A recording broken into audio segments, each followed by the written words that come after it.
I'm Tracie Nichols of tracienichols.com, and this particular video is a little bit about why chrysalis time or times of retreat are so very important.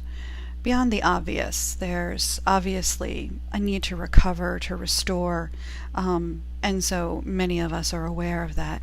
But there's also a piece when we're invited into this time of being within deeply, where we're offered the opportunity to meet new allies, to recover parts of ourselves that maybe we haven't been bringing to the table for a while. And I've recently been in a chrysalis time, if you've been following any of my Facebook updates. And in this time, one of the things that I did was I spent some time in a local forest with beech trees. And I wasn't certain why I was drawn to this particular part of the forest until I realized that it was the beech trees that were calling me. And these trees just sang to my spirit, and I began to understand that their particular energy was something that I needed. And beech trees are these wonderfully strong, tall trees with wide spreading crowns.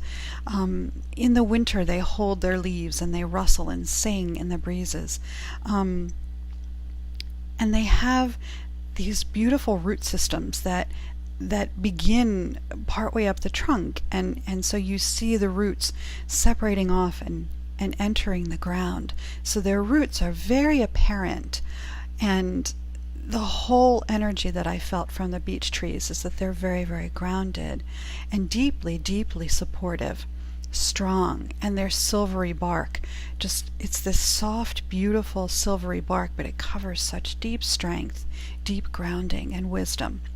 So my entering the chrysalis allowed to do several things, but one of them was to be still enough and deeply in my body enough to understand that the beech trees were offering themselves as allies in a very felt way, in a very visceral, physiologic way.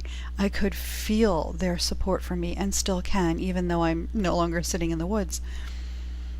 So what I'm offering to you, or inviting you to think about, is chrysalis time can be demanding in odd ways. It can ask you to separate yourself from social media.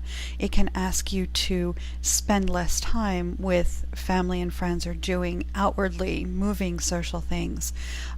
It can ask you to be fully present with yourself in ways that might feel uncomfortable, because sometimes we don't want to be that present with ourselves.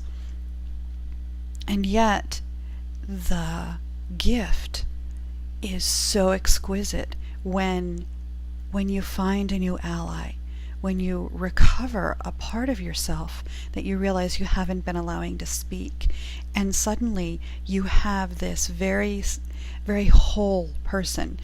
You feel whole, you feel present, and that is what you then bring back to the world when you emerge from your chrysalis and spread your wings, to keep going with the butterfly metaphor, or easing your way into that chrysalis time if you feel called to it. And that call may be seasonal, so winter, early spring. It could be based on your own life rhythms, a certain time during the month, a new moon, a full moon. It could also be based on life circumstances. Something happens and you're catapulted into a need to withdraw and process whatever it is that happened. So just be aware that chrysalis time is a rich and provocative time, but it's also deeply nourishing. So thank you very much for listening, and may you find your own chrysalis time deeply, deeply abundant.